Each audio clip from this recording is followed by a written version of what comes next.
Well, hello out there. Doesn't this look good in red?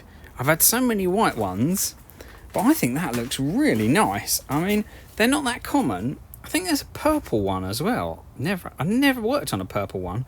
I don't think this red is very common, but I really like the colour. So this car is interesting. It featured in a previous video. This car has got an insulation fault. So basically there is a loss of integrity of the high voltage system. And it's under the bonnet somewhere in the stack. It's not the AC compressor. That's quite common. But yeah, somewhere in that stack. It went to an EV specialist garage. They're actually really good guys, I know quite well. Sold them some parts and worked with them before on some stuff. And they kind of wanted to take the stack out to investigate it, which is a little bit of a main dealer response, as in we need loads of money to look at it. But also I can kind of get where they're coming from on this, because I don't know what's wrong with it, and I look at loads of these, so trying to quote this is very difficult. So the guy, I sort of chatted to the owner, and this is a few months ago because it's been sat here a little while, and I said to him, well, I'm happy to have a look at it, but you know, it possibly is not going to be a dissimilar response from the garage, who are good. He sent me all sort of their feedback and diagnostics and stuff and all that kind of stuff. So I reviewed that, and I was just honest with him, as I sort of obviously am with everyone, and said to him, you know, it's something in the stack, but we don't know what. Some components are quite expensive, some are VIN locked, that kind of stuff. So it's difficult to tell what's wrong with this car really until we take the stack out. So in the end, the customer, so that was Steve. Thank you to Steve.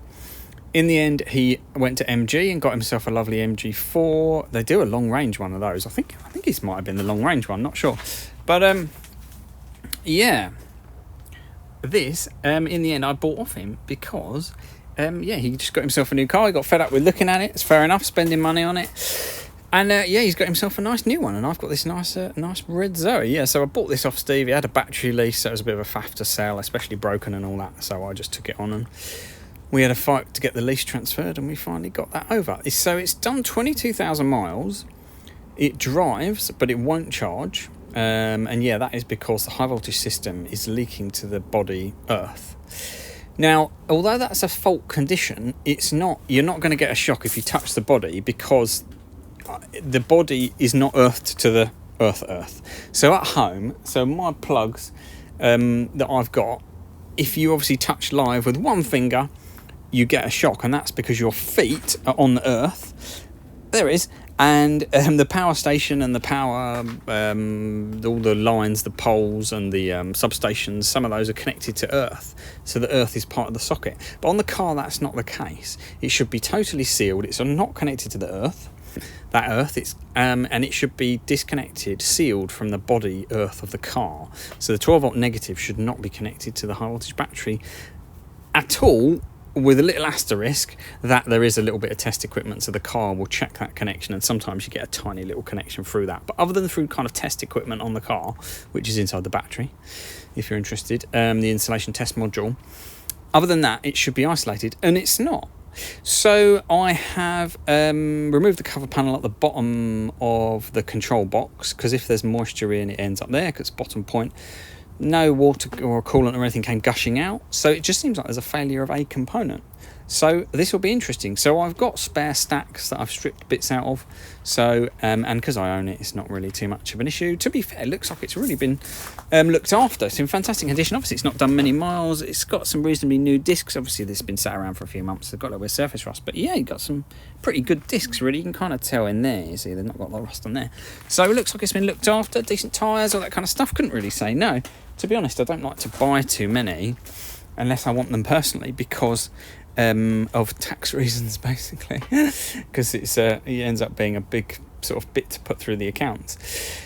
So but yeah, we are going to give it a go. So first thing I should say before we get into this is please subscribe. I'm at about 8,500 subscribers, and I really want to get to 10k. That would be fantastic. The response has been absolutely massive. Yeah, lots of people out there struggling to find repairs and stuff like that, but yeah, I would really love to get that up, and I'm going to crack on with this. So I'm just getting the vehicle lifted up, because it runs and drives. It makes it so much easier. So I've got some ramps that I drive onto, and that's a little bit up there, and then I get it lifted up a little bit more, obviously wheels off, and just start stripping it down. I've had the gas taken out of it. There wasn't a lot of AC gas in it anyway, but yeah, got to get that taken out first, and then yeah, we'll crack on, see what we find. I genuinely don't know what it's going to be. Shall we make a prediction? I really don't know. So in that box, in the control box, let's have a look. So we know what we're talking about, just in case you haven't been around here a while. So basically, this is the kind of main control box under the bonnet. So there's an AC compressor there. The motor is below this part, so like under that. And then there's a reduction gearbox here. So this one goes across and down the side of the motor. So it is variously containing basically the charging system, most of it. It's got the DC-DC converter that takes 400 volts and charges to a battery. So different charging parts, capacitors. It's got the motor controller. I think that's about it, really. Yeah, motor controller, DC-DC's in that top corner. Yeah, some fuses and stuff. An AC capacitor and a DC capacitor. Yeah, rectifier. That's it, really. But one of those is leaking to the case. So there literally is a link between the high voltage going down these cables and this case. And you can test it with a meter. We did that before. It's quite an obvious leak. And, yeah, we're going to get into it. See what we can find. I don't know. I think the previous garage sort of guesstimated DC-DC converter, but I've never seen that before. Well, I've never seen it like this before. I've seen it's sort of the same-ish symptoms, but it caused by coolant leaks.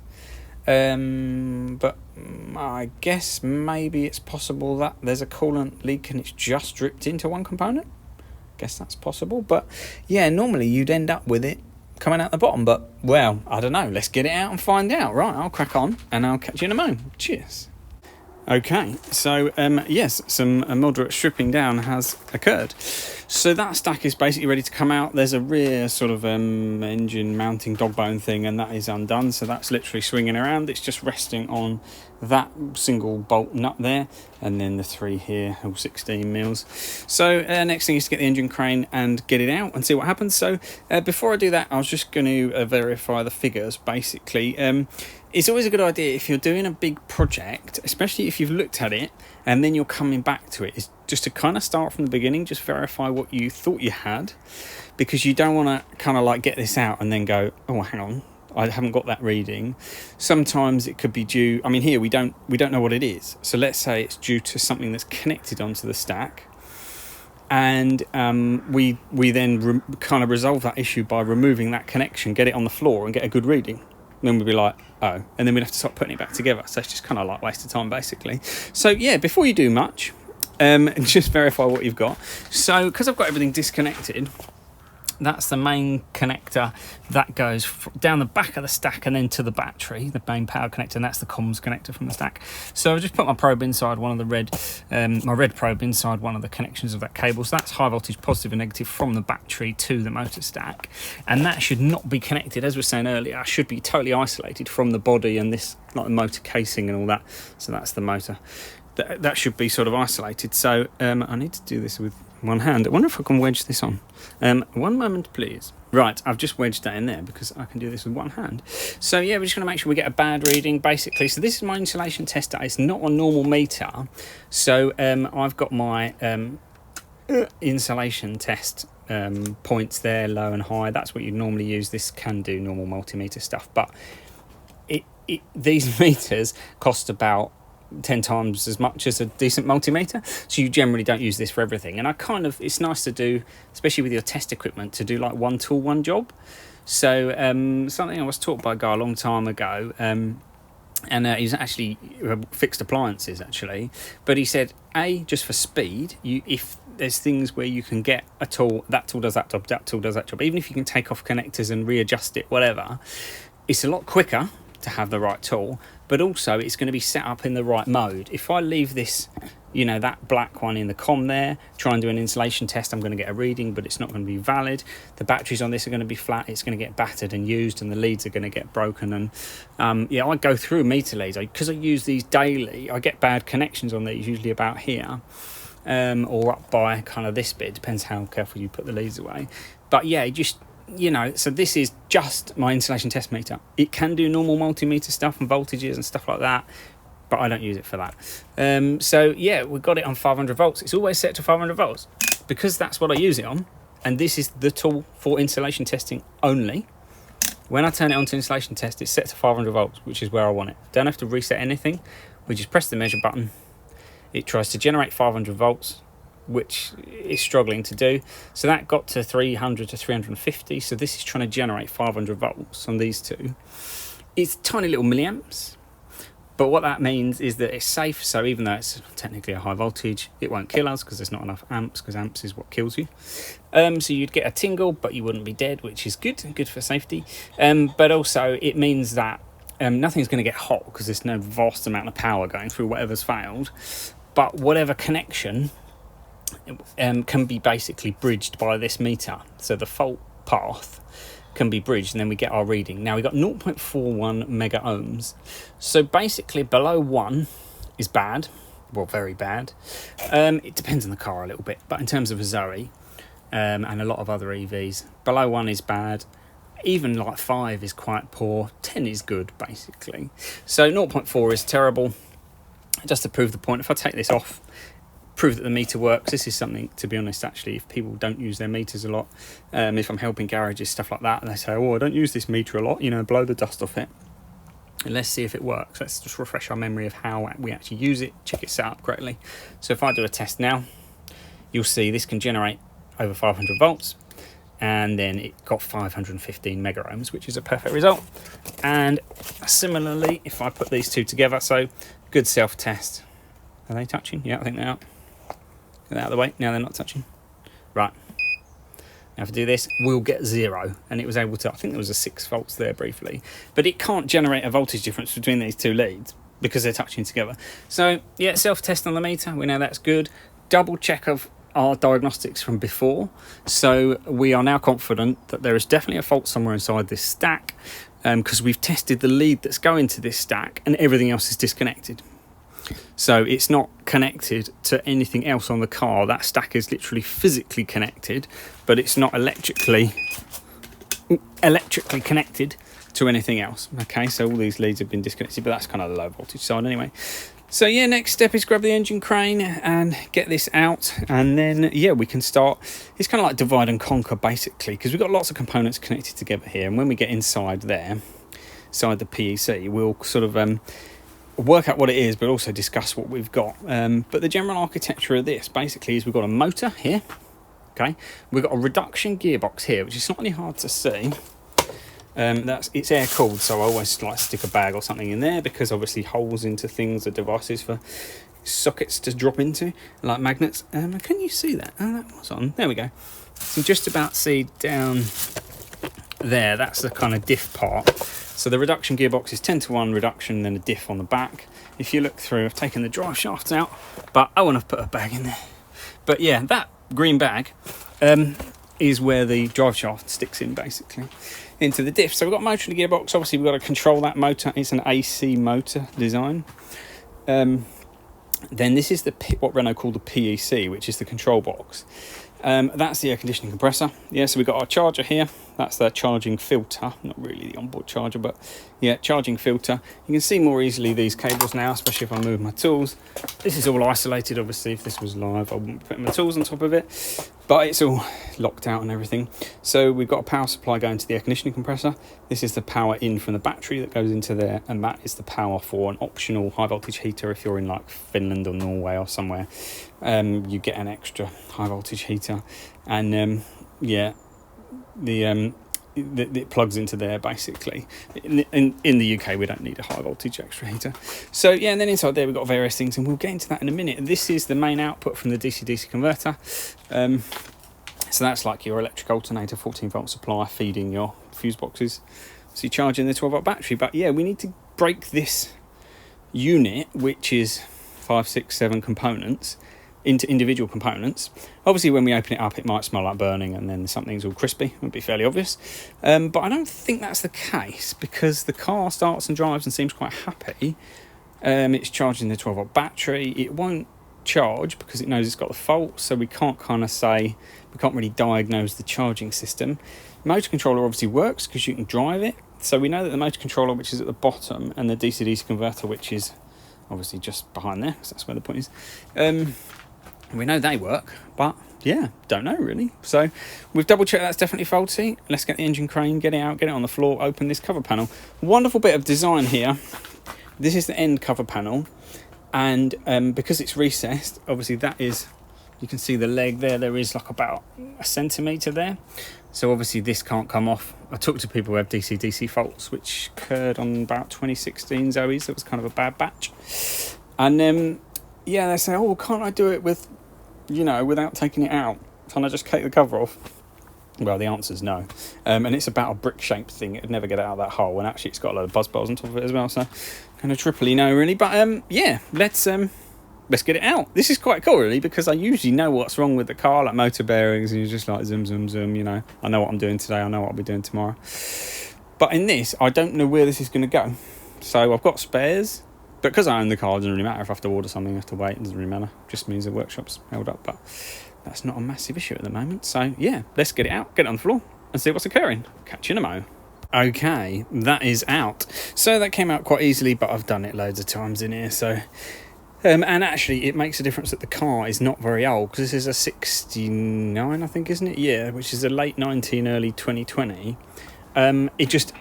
nothing is as stiff as it is if you get a 10-year-old car versus a 5-year-old car. You notice it when you're kind of like getting stuff out. It's just a lot more stiff, whereas this kind of just came out like it should do, really. Things haven't been apart before, you know, they've not been put back together badly or anything. So yeah, no major issues. A vehicle that's kind of newer, it's been maintained, it's in a good condition, so that makes a big difference. I should say, please don't do this unless you can do it safely. There are a lot of ways to hurt yourself. With the Zoe particularly, there are some quirks with the high voltage system that makes it more dangerous than other EVs. It's quite keen to turn on the high voltage system, and it comes on a lot earlier. It tries to turn on the high voltage system a lot earlier than you might expect. And it kind of does that without warning. With an engine, you can hear it cranking over. You can kind of tell that stuff's happening, but these cars can be a little bit silent but deadly. Also, just in terms of mechanical stuff, I have squashed a stack between that bar and my thumb. So I had one that was just a little bit jammed, going back in, couldn't get it into the correct position.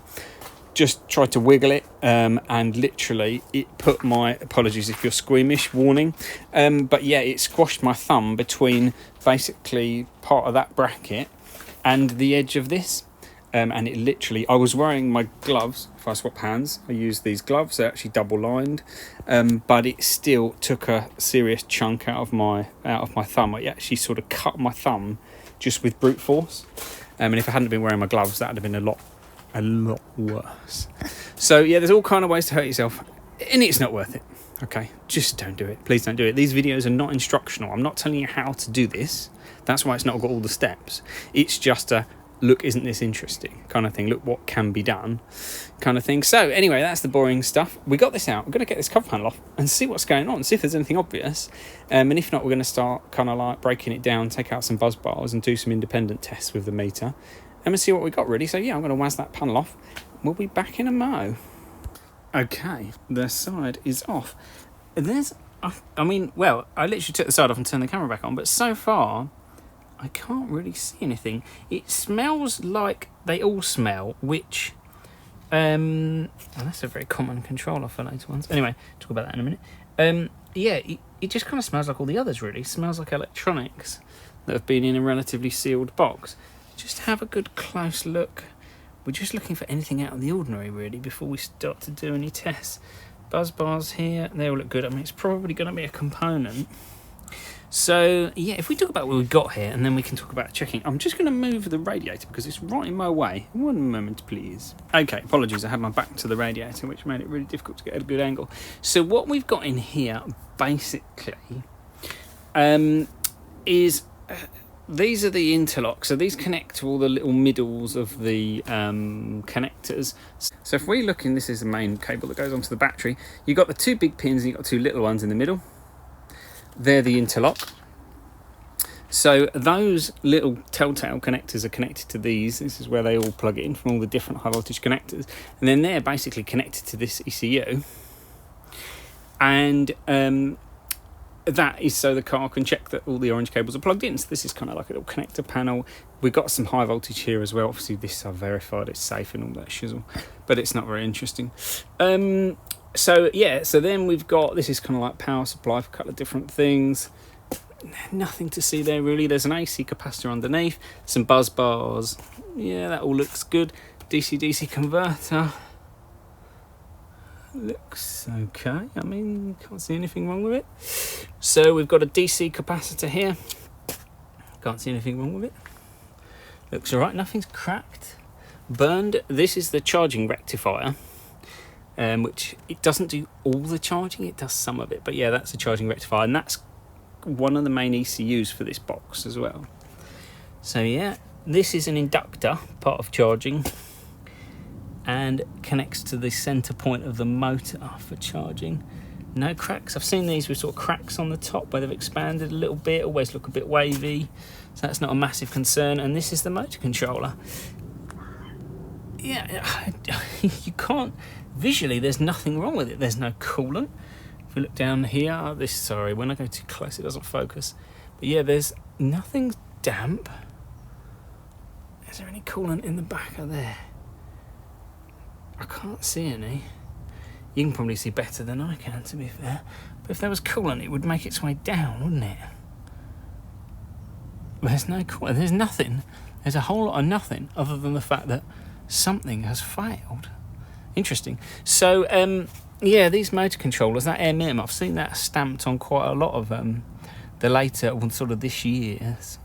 This 2019 sort of late Zoe, I think that was one of the final sort of revisions before it went to ZE40.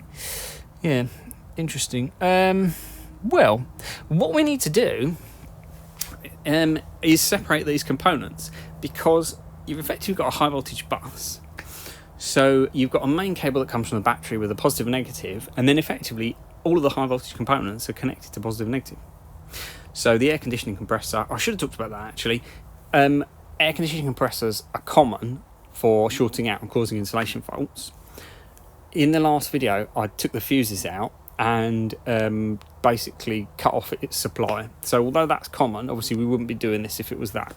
But someone probably screaming at the telly, it's probably the compressor. But yeah, that is common. You're right, that was really likely. But in this case, it's not.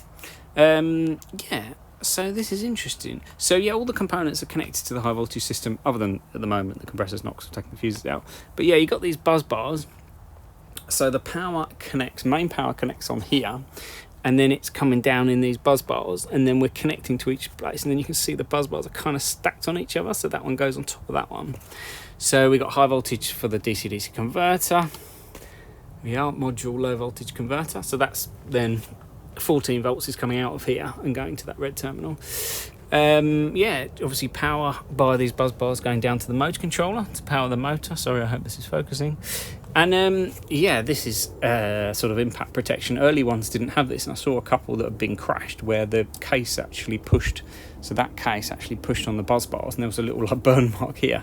So they kind of added this in later ones, which is cool. Good to know they respond to stuff. But okay, I'm going to start taking some buzz bars out, and we'll see what's wrong with it. I still don't know what's wrong with it. Okay, cool. And hopefully we'll be left with one component which has a really bad reading and the rest have good readings, but we will see. All right, catch you in a mo. Cheers.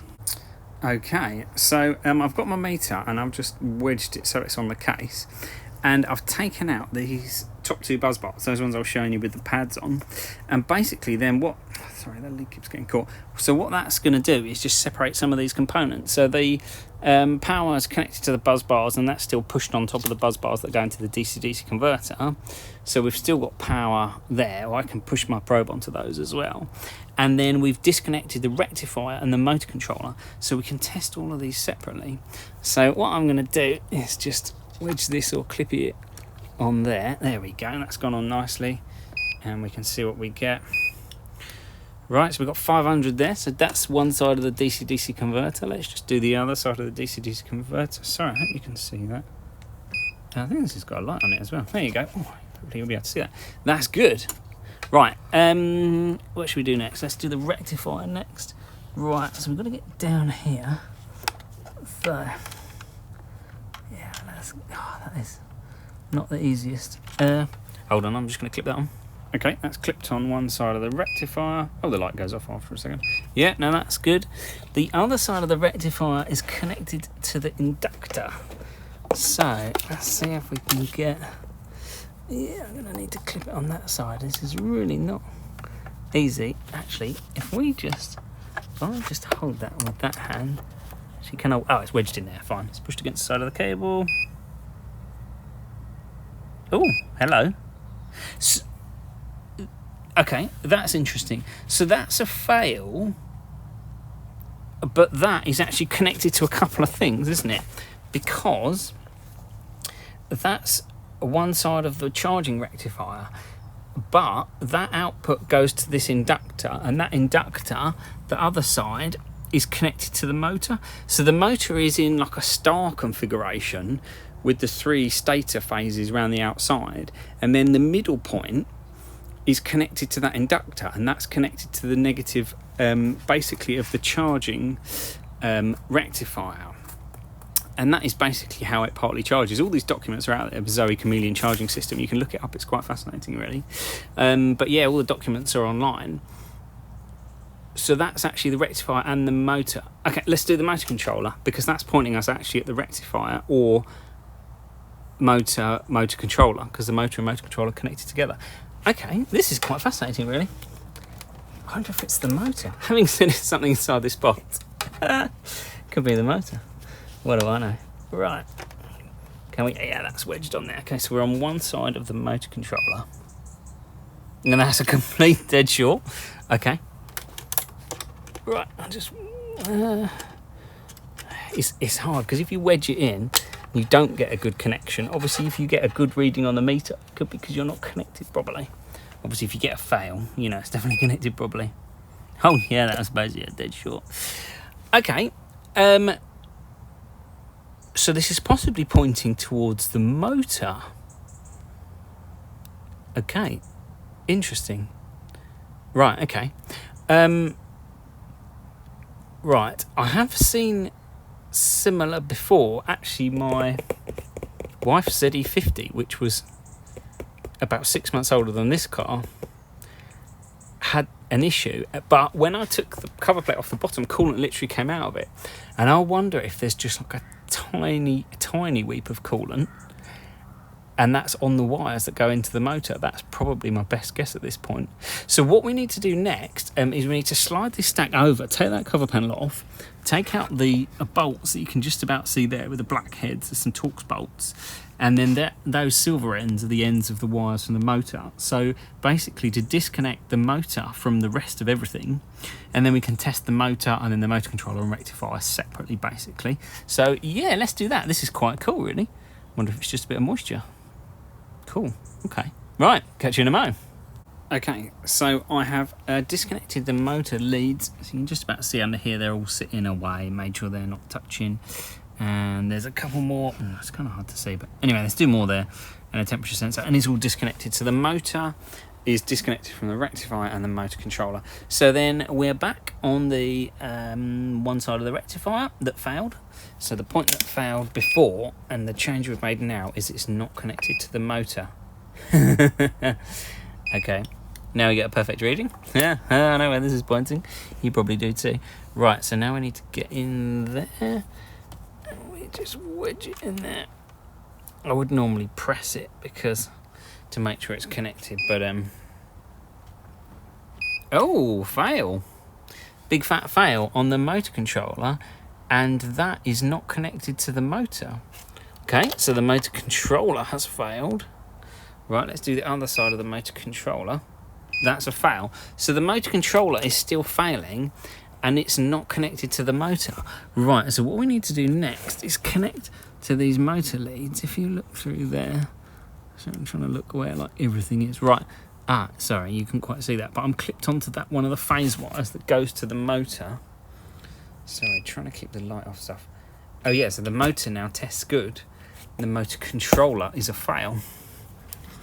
Okay, we're just gonna do a few more on the motor, just trying to keep them away from the controller. I could put a highly calibrated piece of cardboard in there, I suppose, but yeah, so the motor's good. For the sake of the argument, we're gonna do them all. So I'm just clipping on, making sure that's not connected to the controller. Looks like we're gonna need to take the motor controller out.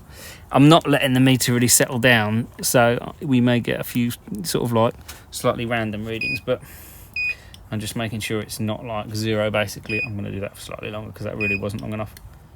Yeah, oh yeah, that one's fine. Let's do... So there, I think you should be able to see, because I can see. But where are you? Oh, there you are. Right, I'm going to do these ones, which go to the rotor. Yep. We got a good reading, and I don't really mind about the exact reading as long as it's not 0, basically. It's clipped onto the other side of the rotor excitation circuit. Yeah, that's fine. Right, we have something good. So that motor controller is failing, which is fairly fascinating. Right, okay. I think there's two likely things here. One is like the kind of coolant, like I was saying, and the coolant's got into the back of it, albeit it's not come out underneath. It's like there's none here. Hopefully you can see that. These things like the beads of moisture and stuff normally come better out on the camera than they do with my eyes. But I literally can't see anything damp in there. But I've seen the leak before, and I've had a motor controller fail, albeit like with my Mrs. ZE40, a coolant literally came out of here, like 100ml, came out of here when I took that cover panel off, so that's pretty obvious. But yeah, I guess there could be a tiny little bit in the back of that controller that's seeped in there. This is quite a low mileage car, so yeah, but then it doesn't evaporate, so I guess that doesn't have a bearing. The other thing is that there's some kind of burning or damage inside this controller. Interesting stuff. Right, well, let's get that controller out. So we have to take this DC capacitor out and then take that controller out, and then we can literally have one component down here on the mat. We can test that component itself, obviously visually inspect it for any burns or marks, check for any apologies, the phone rang and it cut off the video. What I was going to say was check for any coolant, but I have now taken this out. It's got loads of thermal grease on the back. I've seen this thermal grease being quite dark before, so that's not necessarily an issue. But having a good look, it doesn't. It also always has that kind of like damp appearance. I don't know what kind of grease they use, but you either get like that damp blobby bit there, or you get like this bone dry bit. But actually, the coverage is actually quite good for Renault. Although look like that, it's just there's bone dry chunks of it there. It's quite dark there, but as I say, I've seen that before. And then here there's like naphthol, and then like there it's soaking wet. So yeah, but that's not evidence, because I've seen similar before. So right, so let's try and confirm whether we've got any coolant in here. I can't see anything. There's nothing else. There's bits of fluff in here. There's a bit of fluff up there. Sorry, I'm trying to keep the light and the focus and everything, but on the left there's a bit of fluff. It's like, it's like, it's where it's been machined, and then I think kind of like machined badly, and then I don't know where they've been assembling. They've had some gloves or something. Yeah, a bit weird. I'm hoping this is focusing. If we go up here, what's that there? I don't know. Bit random, but I'm not seeing any vast amounts of coolant, or even any small amounts of coolant. Sorry if it's not focusing. I will do my best to keep it still and keep the focus. So normally you see it sitting on like the surfaces there, down here. Yeah, I mean, as I say, nothing came out of the cover panel. So we're not seeing any coolant. Right, okay. But now we've, as I was saying a moment ago, we've got our one component down on the floor. So this is going to be slightly tricky, but how can we do this? Hold on one moment, please. Okay, so just having a look at this unit. Basically, it's in two parts. Now it's stuck to the thing. But, yeah, okay, let's just do it like this. So this lower part drives the phases of the motor. So these big connections here. And then the centre of a Zoe motor is wound. It's got a wound rotor, so you need to magnetise that rotor to make the motor move, basically. So this top part is the excitation module. So this is driving the rotor, and this is driving the stator of the motor. Okay, so and then the kind of both connections come to here, basically. So we've got the ground clip on the stator part, basically on the bottom half. So let's give this a go. You let it settle down. Okay, it's average, but it's not a dead short. I've just swapped over to the left hand side so we can do both positive and negative. Yeah, okay, it's not amazing, but it's not a dead short. So now let's do, so we need to connect to the metal pad on the bottom of here. If I just put this literally, you can clean all the grease off, but it takes longer, and then have to wait long to find out what's wrong with the car. So it's more exciting. Right, if I just, yeah, okay. So that's on the metal, like, case, the cooling pad of the excitation module. Okay. That's a fairly clear result. So doing positive and negative, we've got a failure in the top half. Right, I'm just going to lift this up and get it off so you can see a bit better. Right, so you can kind of see now we've got two separate parts here. So this is a transistor block, basically, that runs the three phases. So you can just about see there's two connections here. So we've got a positive, negative, and then we've got three out of here to run the phases. So it's an inverter, basically. It's a transistor motor controller, and then up here this is the excitation part, so that's got the little tabs on the top here to get power, and then it comes down here, the output, and that is DC, but it can drive it at a set amount of power, and though, if I put you in the right place, then the output comes down to here and then goes onto those two little pads, and then those two little pads go onto there, and that goes onto the rotor, basically. So this is kind of fascinating. So let's take this apart and see what's going on inside. I'm not sure I've ever seen this before, but yeah. Okay, right. Let's see what's inside. And we'll catch you in a bit. Cheers. Just before we get inside, I thought we should just do another inspection for coolant and stuff like that. I'm just going to swap hands actually to make that far easier. So yeah, so we know that the failure is at this top. Is it possible that some coolant's gone in? It all looks bone dry. It all looks so good, doesn't it? And it all looks perfect, apart from the fact that it's a complete fail. And we've got a failure in the motor controller, and this is a running, driving car. Well, that's what keeps it interesting. So there's no signs of any coolant. Let's just look down there. I mean, you'd expect it to be kind of on this top surface and going in a bit of dust. But there's nothing, is there? Maybe it's literally just failed. Okay, cool. Well, we'll carry on with the plan of take it apart and see what it looks like. Maybe there's a burn mark inside. We shall see. All right, cheers.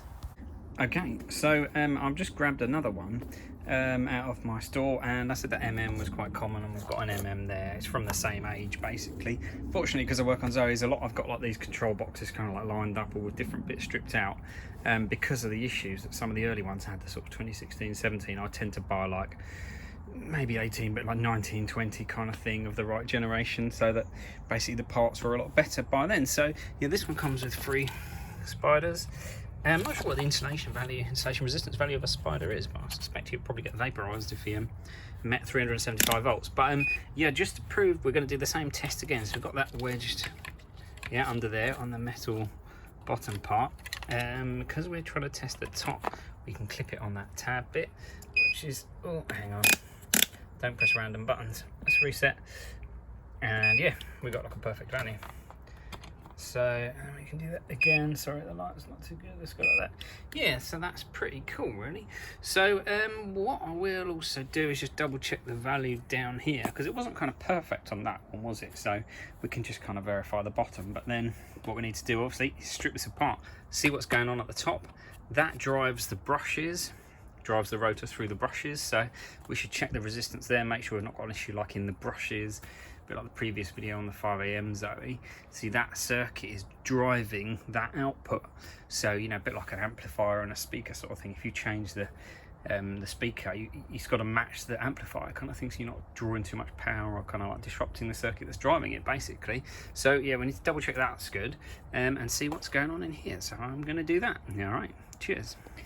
Okay, so we've got it apart, and we've got down to just this module, and I've retested this module, because you kind of retest all the time, basically, to make sure you're on the right track. And this has got a dead short inside it. There's nothing obvious at all. So this is the module that's driving the excitation circuit. It's obviously 2 layers, and the power transistors are at the bottom.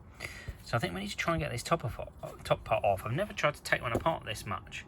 And these motor controllers are a pain to take apart, so you've got to get the lid off, and then there's other things to take out, connectors and other circuit boards and stuff. That's the part that drives the phases. So we were getting not a great reading off this bottom half, but I've tested that on its own. I'm kind of like retesting all the time, really. Testing this part on its own is good, so that is definitely good. pop that over there, and this bit is bad. Now we've got another controller here. These, oh sorry, focusing issues. These are coded to the car, so if I put that in, it won't start. So that's no good. We could take this part from that one and rebuild this one back up, maybe with that different part. That's certainly an option, but really fascinated if we can actually find exactly what's wrong with this. I think it's going to be something on this lower board, isn't it? Sorry, it's not focusing well at the moment. What I'm going to do is see if I can get this top part off, and there must be something in here, must be an individual component. It's probably a 20p resistor or something. Yeah, and see what's actually failed on this part. All right, catch you in a mo. Okay, so we got down to this board. So remember, this is the part that drives the excitation. So the rotor magnetizes the rotor, basically. So it just provides like a small DC output just to make it magnetic, really. It's not actually driving the motor, it's literally just making the rotor magnetic. So this is obviously the control part. So this is kind of like telling it what to do. And then this is the kind of grunt of the power electronics, albeit it's just some little transistors, really. So we've got 4 transistors in here, nothing massively obvious. But let's just double check. Oh, sorry, I've been doing various readings. Yeah, okay. So we've definitely got a fail here. Is it fail on both sides? Yeah, indeed. Let's just have a good look at this board. Something on here has failed. That transistor in the bottom left is covered in that spray stuff, which the name escapes me.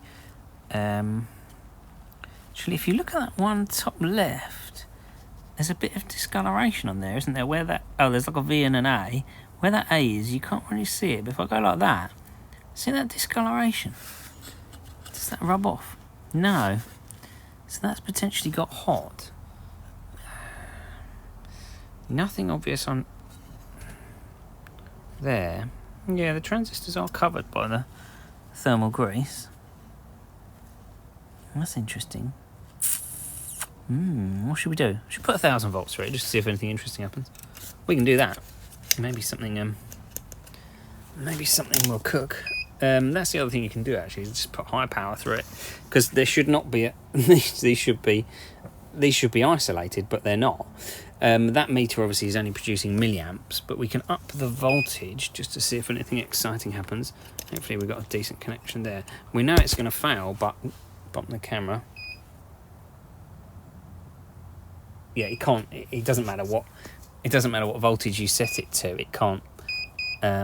It can't sustain it because there's a dead short, basically. So yeah, we could. One fairly sledgehammer way to identify the fault would be literally just to put some power between these two, like some actual power. Like even just start with the car battery and see what burns. Basically, whatever smokes is the culprit. Shall we do that? That sounds like fun. One moment, please. Well, we have moved outside for fairly obvious reasons. Now, this may do nothing, or it may be very exciting. So with the insulation meter, you're obviously putting 500 volts into it. Albeit it's got a dead short, but it's got a dead short at 500 volts. Whereas obviously this is 12 volts. So that may not be enough to bridge the fault. But we're going to find out. This is probably a bad idea. But, you know, it's okay. The missus is out at our office. So if I put this over here, we can see what happens. Is anything going to happen? Nothing so far. Nothing burns. Interesting. What I might just do is get a normal meter and just confirm if there's any kind of short with a normal meter. Because nothing exciting happened at 12 volts. Maybe polarity related. Maybe related to the fact that these are filthy. Yeah. It's been dragged through the mud or something. I don't use big jump leads a lot, strangely. That is clicked on. Nothing is smoking. I'm going to get some standard leads and also clean that standard meter and clean that lead and see what happens. One moment, please. Well, we're back inside. That was very disappointing, but what I wanted to do is just check this with a normal meter, because I wonder, is that getting a good connection? This is really hard with one hand. Right, we're showing a whole lot of nothing on there. Now let's check the other side, because I wonder if this is a fault, which only becomes apparent. Oh, there's something moved on the meter. This is brimming hard with one hand. Sorry, hold on. Yeah, okay, so with the meter we've got quite a high resistance, so hence the 12 volts won't really do anything. Let's just do some tests and see what voltage this issue occurs, because we can step the voltage on the insulation meter. I mean, we know this is the faulty unit. We found the fault. We're just kind of like experimenting with it, really. I mean, we could desolder this and sort of find it that way, but I was hoping the fire and destruction way would work. But yeah, the only other way, if we just put this down, what's the lowest it goes to? 50 volts. The only other way would be to plug this unit into the mains, but it would instantly trip the mains. Yeah, okay, so at 50 volts, we got 0 meg. So yeah, we either need some more voltage. But I mean, to be fair, it's on that board. The other thing you can do in these situations is cut legs. So like if we suspect that transistor, we could cut the legs on it, then do that same test again. If you get a good reading. Oh, let's just do that. One moment. Okay, so what I've just done is I've just cut the legs on that transistor. I don't know if you can really see that. Yeah, I think you can. So you can see that top one. I think you see the bottom one as well. So that component is now not connected other than to like the base, effectively. So it's kind of been chopped off. And that's the only change we've made on the circuit board. So if this makes a difference to the results, we know it's that one. We've still got a dead short. Right, let's chop the next one. It's a very technical process, this. But yeah. And it's interesting. I wonder if this board is multi-layered, which is interesting. It kind of... I don't think it is, actually, because there's a linking sort of bridge there. And on the other side, it's kind of like got the cooling, hasn't it? We've definitely broken it now. Right, I'm just going to check whether that's properly cut. Sorry. I'm making quite a mess of this circuit board, but you can see there, I've chopped that one off. So they're still good. Oh, look! Perfect reading. Let's check the other side. Sorry, the light, it's really hard to get it. There you go, perfect. So it's that transistor. Okay. It looks like absolutely fine, but transistors can and do fail, and it's not always apparent. It is cooled, so it's kind of like right there in the middle below that bit. Yeah, no, there's not a problem of cooling. I think this is just electrical failure. It's just literally component failure. So there you go. That is the component that's failed. Can't read all the numbers on it, so you can't look it up to see if it's 20p. It's probably more than that. But yeah, we have proven that that transistor has failed. That AB913, whatever that is. I don't know if that's the full number. It might be some hidden. But yeah, that is what has failed. I've never seen that before. But as soon as we disconnected that one, then the readings are good. Okay, so what I need to do is basically get all the bits that I've taken out that are over there, get that module from the top of that one, and build myself a new motor controller. Simple, really. I wonder why I do this for a living sometimes. And it's quite good fun, to be fair. That was quite cool. It's a shame it didn't burn. See, when we put 12 volts on it, but you can see if you've got mega ohms at a fairly low voltage, it's not going to, is it really? But yeah, there must. It's interesting because that one that's its pair has got that slight kind of shadow on it. That one looks perfect, but it's a failure. So there you go. That component has failed. Yeah, I literally don't know why. Someone will probably put in the comments about reliability, and there's always some smart people that comment, which is really useful. So yeah, please do if you know. But never seen that before. I'm really glad it's not moisture, to be fair, because when it... So a couple of cars, they've leaked through the case, where the case has been slightly porous, and you get a little bit of coolant through. First thing it does is it obviously wets a component, which causes you a problem because you've got to well, you have a failure, but then it wets those cables as well, and you've got to disassemble it and dry all that out, which is a massive pain in the backside. And you then got to build yourself a new control box, basically. So I have to go to my store, grab a good case which has had a load of stuff stripped out of it, and I have to sort of rebuild one. It's just a pain in the backside, you know. And then you decide if it's mainly built Do you just swap over certain components that have been locked, or do you do the whole thing? You know, it's just a big pain in the backside. When I did my Mrs. ZE40 that she's got now, that had a coolant leak, but I had basically just by absolute chance the same generation, and there's 2 variants on the ZE40 as well, but it was the same one, really similar age, and so I just swapped like a couple of components into the new box, put that on, and that was quite easy because I hadn't stripped much out of it just by chance. I actually was trying to buy a motor and I had to buy a whole stack, and that came with it, kind of thing. So but yeah, obviously paid a bit more because that was on it, but I didn't actually want it for the job I used the motor on, but obviously then it was really useful for her car. So yeah, interesting stuff. So I'm glad I don't have to do that. I need to check the motor resistance. It might be a good idea to take that control box off to inspect the brushes, but it's done 22,000. We'll see what the reading is on those. See what the brush resistance is like. But yeah, okay, next job is I need to build myself a motor controller, get it back in there,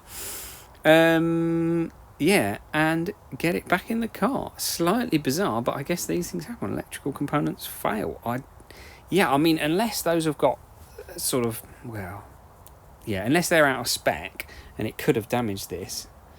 But yeah, I think that's just unlucky electronic failure, personally. Well, there we go. It is all good fun. At least we've found the fault. Shame we couldn't get it to burn. I mean, we could do if we put more voltage into it, but that would just be yes, a bit pointless, really. But yeah, okay, cool. Well, I'm going to build something that can get back in this car. Obviously, yeah, it is one of the VIN-locked components, so we have to be careful what we swap and what we keep, basically, so that the car is happy and will start.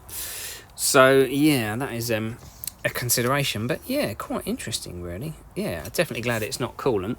Yeah, it is a little bit concerning. Basically, where the brushes rotate, you could get a good reading, but as it rotates, you could get a high reading. But on the basis I've never seen it before, I'm inclined to think the brushes will be okay if the reading's okay. Well, we'll take a reading and we'll go from there. Yeah, we can get that control box off and inspect the brushes, but it's just a bit of a faff, really, and then you have to kind of remove them to inspect them properly, and then when you remove them you usually chip them, and then you've got to put a new set on anyway, and it's only done 22,000 miles. I mean, really, I think we're probably just going to put this down to really unfortunate electronic failure. Cool, okay, yeah, good stuff. Right, I'm going to get building, and I will catch you in a bit. All right, cheers. Okay, so we have got our controller built up, and just to prove, so what I've basically done is just swap that failed module out of the top. So, yeah, right, so we can put this under here, can't we? Right, we can do this, and we get a perfect reading. Cool, which is what we should get. So we're just proving that that's still good, we've not caused an issue. What I'm going to do is also put it under this part as well. Sorry, dodgy camera work. Right, just go back to that one for the bottom half. There you go. So we know we have resolved the issue. We'll swap that top part that runs the excitation circuit, and this controller is now good, ready to go back in. So this has got loads of thermal grease everywhere, so we need to clean all this off. I think Renault do a sort of fairly terrible job. There's basically not a lot in there, a little bit, but then there's big blobs of it here. Yeah, not the best. So I've got some really good thermal grease, so we've got to clean all that off. Then we've got to clean off the original that's on the bottom of there as well, so everything's nice and clean. Put a thin layer on there just to take out any like undulations, basically, just to make sure you get a good contact. It gets bolted down quite firmly. Yeah, and then what I am going to do is inspect the brushes. So I've done a reading through there. They are within spec. They are well within spec, to be fair. But yeah, I kind of still want to inspect them, really, just to make sure it looks good, see what the wear is like on the brushes. So just give them a clean inside the brush box, because it's kind of be silly not to, really. Certainly be a bit silly if this fault happened again. It was actually caused by the brushes. So yeah, let's do that. So I can get this back in, but then also going to get this off and check the brushes, and then basically rebuild it, get it back in the car and put it on charge. So yeah, cool. I'm going to get working. All right. So we've got this motor controller built up, got it nice and clean, had a clean in here. Interesting thing in here, I mean, the sort of machining tends to be a bit variable, but it's really not very flat. You can feel like a lip there. And similarly here as well, it's been machined more here, and there's a bit of a line sort of down. Yes, How visible is it to you? A bit more visible there. You can see there's a line straight down there. Yeah, and interesting that this bit that failed, so that's bolted down up there, and it's that one that's failed there. So that's about here, and there's a bit of a lip here, and that's kind of equidistant between there. So I wonder, just kind of wonder whether there's a bit of stress on that component. They're always bolted down really hard, these. You sort of have to kind of make sure you're squaring everything with the Torx screwdriver to make sure you don't like strip the bolts, because they're so firm, and there is a bit of a sort of lip there. It's not totally flat, so I may just not quite bolt it down quite so hard as they are originally. Just in case maybe that was stressing the circuit board. But could be, since I've never seen this before. And usually this is a little bit rough. You can see where it's been machined, and kind of rough edges around the place. But yeah, not normally with these lips. That is certainly a little bit different. But yeah, all good fun and games. So yeah, need to get this in there. I've got my thermal grease. And get that in there. Still need to inspect the brushes, but we're going the right way. All right. Cheers. Okay, so we've got the control box off so we can check these brushes. And it's kind of interesting. So the actual brushes themselves look okay, a little bit of wear, not much brush material, what you'd expect.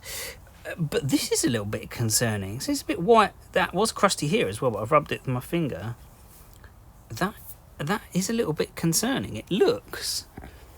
I see how... That looks like it's been a little bit damp, and you can see that white bit's kind of come inside, if I can get it to focus. Yeah, so that's a little bit concerning. Well, whether that, because this car is so low mileage, there's a bit of the... Oh, there obviously once was some kind of rubber seal. Is there a seal on the... not really much of a seal here, but... Yeah, interesting. I mean, that kind of looks almost a bit mangled, doesn't it? So, yeah, when they first made these motors, there was a bolt in all 6 of these holes. This age, there's one in the corners, one, so they don't have these 2 middle ones. And some of the later ones, I think they've actually got 3. It's a bit random. But this one, there seems to have been some moisture here, and it's come in here, because this is on the inside of the seal, you see, and that obviously matches up with this position. And that's like all crusty. So whether that is just rain, sort of moisture and aluminium, because it's so low mileage, it's done 22,000 miles. So whether we're just getting a little bit of moisture and it's just dripped down, and because of the crappy seal, it's kind of ended up in there. Interesting. Obviously the motor test's good. So there's not currently moisture inside the motor. But I think this has been damp at some point. So what we really need to do, I'm going to clean these slip rings first of all in the kind of normal way that I always do, but clean out this brush box, and then really we should put some gasket sealant around here, and then when we put this back on this position here, where that is just a plastic seal, it's not rubber, if it'll focus, that's just like a lump in the plastic, but here it's obviously not, well, the fact there's a hole anyway.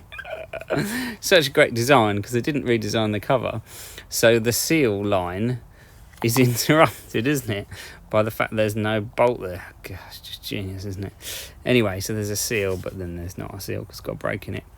Anyway, wonderful. So, but we can put the gasket sealant like kind of along and then kind of down a little bit and put this back on. I also just want to check on the other side of there just to make sure there's not like a coolant leak, but yeah, I mean, you can see here that something's been dripping. Could just be a little bit of moisture. Obviously it's dried up, so it probably is moisture, not coolant, but I'm glad I looked in here. Actually, it was a little bit of a faff. It's always a faff to take that off, but yeah, I'm glad I've gone in there. So yeah, we'll give that all a clean up. I don't think I'm going to take the brushes off, because I just kind of don't want to do any more than is absolutely necessary, really, because yeah, as I was saying, you take them off, you tend to chip them. The front one's not too bad, but getting the back one, because it slips in the middle, and then you're trying to take it off and you chip it against the copper. So you generally take them off, basically, if you're putting new ones on. And this car's on such low mileage, you just shouldn't need it, really. So, yeah, slightly interesting. I'm glad I took that off. But yeah, clean it all out, gasket sealant, and that'll be basically better than it was originally. It's just cheapskate manufacturing, really. They've just decided not even to... They just can't be bothered to tap the holes and put the bolts in. And the bolts are probably about 2p, and they obviously had a machine that put them in anyway. and they just thought, well, I'll save the 2p. So thanks for Renault for that one. But yeah, it's probably just an issue that it's such low mileage. I'll inspect the back of this as well, but if there's no further on that, then I haven't found anything interesting. So yeah, I'll do that in a minute. Other than that, get this cleaned up. Yeah, all right. Cheers. Okay, so sit rep. So firstly on this PEC control box, so the motor controller is in there. It's all bolted down, just not quite as hard. I mean, it's not going to go anywhere, but they're just usually notably really stiff. That goes in there. And I've made it slightly less stiff just in case it's that little bit of poor machining. But yeah, everything's back on there. Just been kind of like double checking everything, because obviously we don't want to get it in and find it's got a problem. So you have to take it out, take the side off, and it's kind of a pain really. But yeah, that all looks good. I've rebuilt this quite a few times, so I'm happy with that. So on these brushes, so just doing my final checks before we seal this up and put this back together. So the reading on here was really good, the resistance of this rotor circuit. A little bit higher on here, within spec, but I kind of thought the difference between there and there was a little bit more than I would like, really, which kind of gives us an indication of the sort of connection between the surface. So when you measure it on here, you can kind of get the probes right into the sides where the carbon brush doesn't touch. So the kind of original material, and get just the winding resistance. But then obviously when you measure the resistance here, it's connected onto the brushes, and then it's connected on to onto the brushes, and then that's pushing onto the sort of this surface of the slip ring where it's rubbing constantly. So it's kind of that connection where it's rubbed, and you can get a bit of rub in there, or a bit of brush material. So I actually cleaned them. I've got this little stick. A guy in the comments said what this is called, but this is left over from the last job where I fixed the 5am, where this came with the brush replacement kit. And I kind of hung on to it because it was fascinating, really. And I thought I'd just give it a try, kind of using a clean bit and clean it on there. And they've come up really shiny. So yeah, nice and shiny. It's more difficult to clean this back one, and you can see that it's not as shiny, but yeah, it's a lot better than it was. It was a lot more dark in the middle, and now the reading on here is a lot closer to the reading on here, so we've got less resistance in that point. So we're just kind of paying attention to that, really, because this module that failed, that's driving these wires which are driving that rotor circuit. So we're just kind of trying to make sure there's not an issue here that's caused that, basically. So yeah, as discussed, you can replace the brushes, but it's done 22,000 miles, really not necessary. But we're just kind of doing belt and braces, cleaning this. Obviously we're concerned about, looked like there was moisture. I've cleaned this, but it still just kind of looks a bit, you know, you've got a bit of a kind of, has been previously damp aluminium. You know, cleaned that a couple of times, but it doesn't seem to come out. Not an issue, because we're going to seal this up, basically. So that's just a bit of residue. It's in the bottom, that's fine. We've cleaned out all the brush material. That's pretty good. I've cleaned the brushes, so that is looking fine. So what we're going to do next is obviously get that cover on there, get this sealed up. I've got my gasket sealant, which is this one that I am using at the moment. Instant gasket, which is really good. And one of the main benefits of instant gasket, as you can see on the back, blah blah blah, it says allow 15 minutes for silicone to skin, blah blah blah, cures in approximately 24 hours. I don't know what their definition of instant is, but that's a little bit different to mine. Bit strange. So is this Simply Car, or is it just Simply? I don't know, really. But yeah, sorry about the dodgy camera work. Part of Simply brands. Well, Simply not instant, I think. Bit bizarre. But yeah, this just happens to be the one that my local place stock. And I'd be more concerned about the quality of this if, I mean, this is not a rubbish one, don't get me wrong. But if you're using it to, like, if you take the reduction gearbox apart and you seal the two halves and it's going to be sitting in oil and it has to seal, you'd be more concerned. But here we're just trying to do best efforts to keep the moisture out. So putting something on it that should be decent is kind of more than enough, really. But yeah, I always find that a bit bizarre. It's not really my definition of instant, but yeah, a bit strange. But yeah, I'm glad these slip rings are looking much better. I'm happy with that now, because if we couldn't get that resistance down, I would replace those brushes, even though they've done 22,000 miles. Yeah, I'm happy with that now. That's good. There'll be plenty on them. and I've sort of cleaned these slip rings and rotated. So I rotated the motor from the other end with this literally on here and in there. A little bit more difficult in there, but yeah, cleaned that and then used contact cleaner and just made sure there's no material on there, no dust, that kind of thing. So that's the kind of thing you want to be doing. So yeah, next steps are I'm going to put my instant gasket on here, just around there. Then we can get that cover back on. It's been cleaned, so that's okay. So a bit more cleaning. Give that a rub. So when we put this gasket on, we've got to go kind of like down here, even though the seal goes across there. Obviously when we put it on, that bit, there's no bolt there. So it's just a bit naff, isn't it, really? But yeah, so we've got to go along here and go down below this bolt hole where there's not a bolt to get in there, because obviously we could go across the top, but it seems a bit naff. But yeah, anyway, thanks Renault on that one. That was really good. But right, I'm going to crack on with that. So I'll get that sealed on there, put that on, get that back together and get that one back on there, and then get this wiring loom. We've got the compressor off and stuff, just to, because the compressor sits on a bracket that goes on the other side of the charging filter, so that's all over there. We'll just kind of lay it all out really. So get this stack back together and put it back in the car. I've obviously tested all of this, so I've double checked the with the meter, which I've put back over there, I think. Yeah, with the insulation test meter, I've double checked obviously that this is good, having done the repair kind of thing, and I've double checked the motor and all that kind of stuff. So we've just like basically double checked everything before we get it back together. We've been over these connections, you know, just made sure everything's plugged in, everything's in the right place. That's really what you want to do with this, because it takes so long to get it out.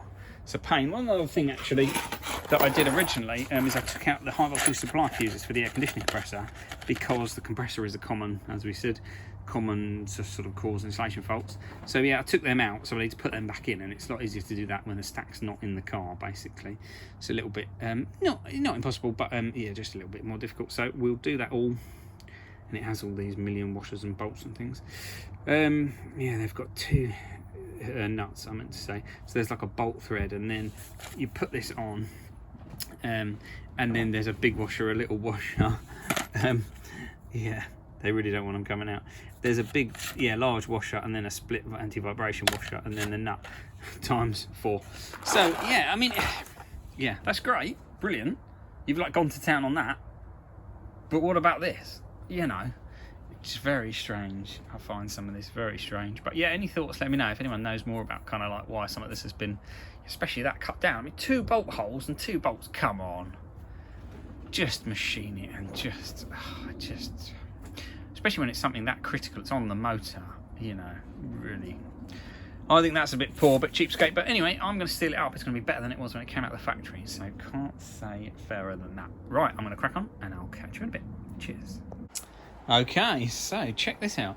So it all basically went as planned, really. I sealed that brush box, so it's just in here. Oh, there'll be a little thing you need to click on here. Yeah, in here, that one has to click on. Haven't done that yet, there we go. Yeah, so the brush box is there. So yeah, put my instant gasket on it, and yeah, I kind of let it go a little bit. Kind of like let it get a skin on, so it doesn't all just kind of like squidge out of the way. And yeah, mainly as you're lining it up, you don't want to kind of like push it out of the way just as you present it. First of all, you want it to kind of have some resistance, so that when you sort of bolt it down, it does sort of move, but it doesn't all just get wiped out of the way, basically. So it kind of acts like a rubber gasket effectively. But yeah, that was just a little bit kind of squeezed out the edge. That actually went on really nicely, so that's good. Yeah, that's all on back together. And then I've started putting this wiring loom back round. There's a bracket behind the compressor that you can just, it's kind of like that one basically. So there's first of all a bolt here, that one that fixes that PEC on, and then there's a couple of bolts, one that side and one the other side, that sort of draw it in. Yeah, that fixes it on at the top, and there's a bracket behind that air conditioning compressor, and that really makes the whole thing quite rigid. So that really fixes the motor to that PEC, and then obviously that compressor bolts on there. So yeah, just getting all this wiring back in place, all of this cabling back in. Under here is where the motor, you can't really think, put the cover panel on, but yeah, so under this cover panel, that's where the motor bolts onto the motor controller. So yeah, that's all back in place, bolted on the back there, so that is ready to go back in. And see if we can charge it. So yeah, this is quite cool, really. This is going all right. So I'm going to yeah, next step, just get that back in. We'll get it loosely bolted in, so not fully tight, and then we'll get this wiring loom kind of clipped up and basically put a 12-volt battery on it and just make sure everything kind of works basically. So we want to start the car with, obviously without any faults, get the motor to spin, that's important, and then put it on charge and just make sure it charges. So we can do that without coolant to start with, just on the 3-pin cable, and just for 20-30 seconds, just to make sure that charges. Basically there's enough kind of thermal mass in the case and everything, we don't need to worry about kind of like the coolant for those 20-30 seconds. So yeah, that's basically the way I do it, and then we know we're good to sort of carry on. That method basically only doesn't work if you replace a module that needs programming or something. You've got to obviously sort of get it, you basically got to get it pretty much fully back together so there's no fault code, so you can get the module programmed. If you replace like a motor controller or something and it's brand new, yeah, then you can't start and spin the wheels. But yeah, with this one it's sort of quite straightforward really. The car's not too old, the bolts are not too rusty, we managed to find the issue, we've obviously replaced the part, and yeah, hope we don't basically have any issues, but we will find out. So I'm going to get this back in, get the engine crane over, have a little bit of a tidy up, get these mats out of the way, and get that up. It's a little bit of a backbreaker, these kind of jobs, because that PEC is quite heavy. You've got to kind of, yeah, get that off, put that on the floor, unbolt it. It's kind of like, it's just because I'm working on the floor really.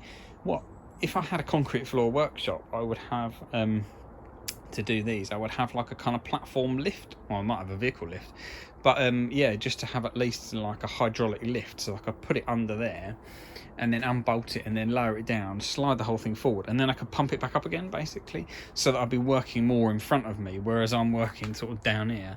So, but yeah, you know, that's the way it goes. I've got my little gazebo and I'm quite happy with it, to be fair. Gets the cars fixed, so I can't really complain, to be fair. Right, let's get it back in and I'll catch you in a bit. All right. Okay, so that is back in. So that's just bolted in on the 3 engine mountings there, and then that one other there at the gearbox end. I haven't done the dog bone one at the back, so that just swings around. Haven't done that yet. So what do we need to do to get this, that we can test it? So basically this wiring snake needs reconnecting to the car. So it's got the main 12-volt kind of power cables, because the DC-DC converter is in there. So yeah, they feed all through there to the fuse box, and then there's power to other things. There's various other, that's off, this one is off this box, including that one as well. Those two both belong in here. And then there's several of these go into that smart fuse box there. Yeah, this big fat black and blue one connects onto this. This is called the pulse box. So that actually tests the 12-volt battery. They don't have them on the ZE40, just the 22 and 40. I don't know if you've ever noticed, if in the dark, if you go to your car, when you open the door, the interior lights start to come on and the dash starts to come on. If you look at the interior lights, they'll start to come on and then they'll dim, just like almost flicker, okay? And what that is it's this box doing a load test. It does a load test for about 0.2 of a second, and it puts something about like 70 amps or something like that load on the battery just for that flicker of a second. It dims the lights, so you might notice that, but that's that box doing the check. And if you get check electric system because you've got poor 12-volt battery, that's what's happening basically. That box is just doing a real momentary load test on the 12-volt battery, and that gives you that check electric warning sometimes if you need a new 12-volt battery basically. So yeah, it connects onto there. That's why it's got these sort of chunky cables. I mean, yeah, it is, you'd think you wouldn't be able to get sort of like, it's like 60, 70 amps, something like that, through these wires, but it's 0.2 of a second, so it's literally more than, you know, more than sufficient. Yeah, so there's various earths and things like that. Yeah, so we basically get this reconnected, rest the 12-volt battery on there so that we can just check that before we put the tray in, and then underneath we've got the main cable there, and then the comms cable onto the battery, because obviously you need the battery connected, and we will need a charging socket as well, obviously, because we're going to try and charge it. So that connects on there, and also connects to that one there for its comms. Yeah, and then we can do our quick charging test. So we obviously haven't got any drive shafts. We could turn it on and spin the motor, but I wouldn't do that without that rear engine mounting in, because it will just cause a load of torque, and it will cause that to move, because that's what that stabilizer bar basically takes that takes that movement force out of that, because the motor wants to move. It spins really fast. There's obviously quite a bit of power there. So yeah, I wouldn't really spin the motor without that in place. But yeah, there's no reason to think the motor shouldn't spin really. I mean, we've had it all apart, so I will test it before too long, but I'm just really keen to see if we can get this to charge. So I'm going to get this wired up, get that connected under there, get a charging socket on, and then we'll see what happens. Alright, see you in a moment. Okay, so I've just popped a 12-volt battery on it, the water pump's buzzing, so the car's kind of woken up.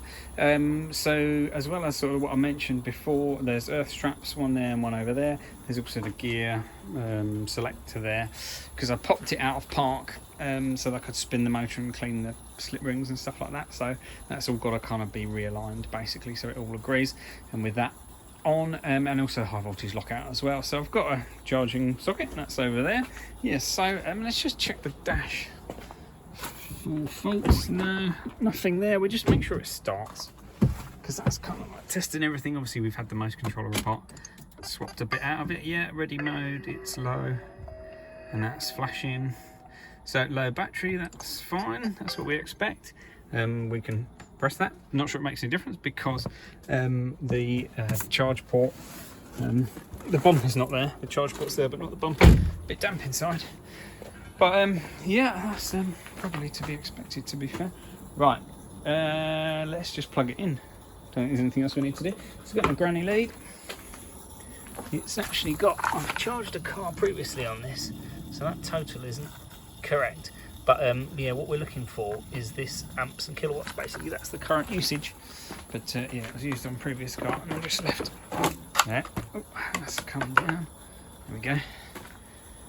So that's not gone instantly red, so that's a good thing. Oh, yeah, it clicked. It configured for single phase, and it's whining.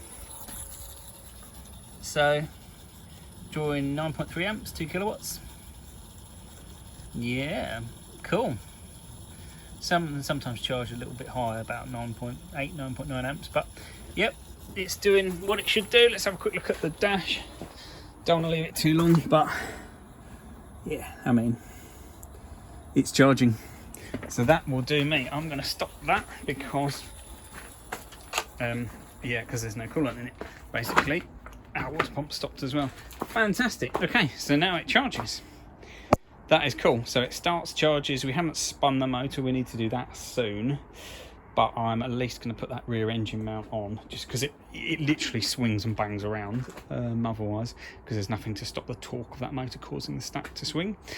But yeah, fantastic. That is really cool. So I'm going to pop that off. I have to be a little bit careful because the car can stay awake because of the DC-DC converter. But yeah, that's quite cool. Well, I'm pleased with that. So that, we fixed the fault. So as long as we haven't sort of broken anything else in the meantime, which we shouldn't have done because we've done a few of these before, but just to double check, you're just kind of like verifying each stage along the way. You don't get to the end. Talked to a couple of garages where they literally like rebuilt the whole car and then it doesn't start or something. They've left something off under here, and unfortunately you gotta take it all out again. So yeah, you just kind of force of habit really. You just check everything at each stage, do it methodically, and then we'll get there. So right, I'm gonna start rebuilding. Yeah, so we'll start with the rear engine mount, get that on, and then we'll spin the motor.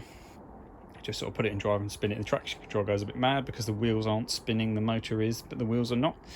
But it just proves that it moves, and you don't get any sort of red warnings. Basically, that motor controller is happy with the parts we've put on it. That's what we want to achieve. So, all right, I will do that next.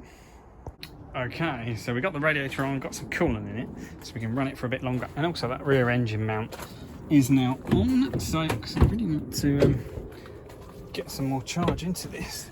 So I want to leave it charging. So we're just gonna spin the motor.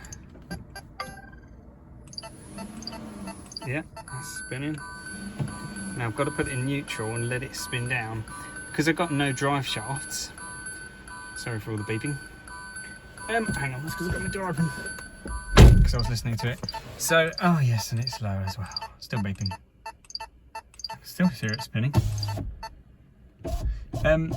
So yeah, let's put them down a little bit because it's a little bit damp in this car. This one's been sat around for a while. Yeah, I know it's low on charge. Trust me, I'm doing something about it. Right, I think the motor stopped spinning now. Yeah, we have to do that quite quickly. Okay, cool. So because it's got no drive shafts, I can't stop the motor from spinning by putting my foot on the brake, and obviously the vehicle is up in the air, so normally you'd put your foot on the brake, the vehicle would come to a stop, and then you put it back in park, and the parking lock is like a physical pin. So basically if the motor's still spinning, then it just like grinds that pin. Oh no, I've messed that up. Yeah, so it grinds that pin. What I've done here, as I've been explaining, that's all shifted back. So yeah, so basically I have to stop it. I have to wait for the motor to spin down before I put it back into park, which I then did quickly. What I've just done here is I've pushed the charge cable in, but this is all moved back, and the pins actually come down there, you can see.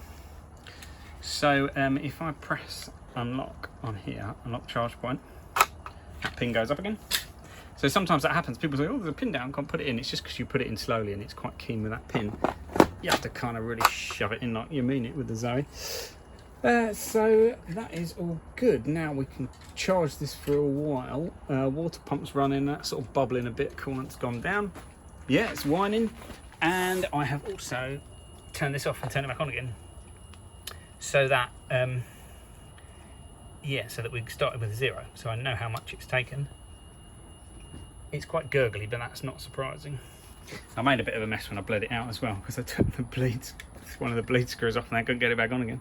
So I need to mop that up because it's coolant and it just kind of it just doesn't evaporate or anything. But yeah, that is cool. So I'm going to leave that charging. Just going to look at the dash to make sure that's all happy. It's very rock and roll today for me. I need to go to the post office and then pick up my son from school. So very exciting times. But yeah, kind of what you'd expect there, really. So yeah, we'll let that charge. Sorry, just playing with the buttons as I'm here. Yeah, it's all good. Cool, that's happy. So I just kind of want to let that charge. It's got coolant in it. It will burp a bit, even though I've bled it out, but it's got plenty in it basically. So that was on max, and it's dropped down already.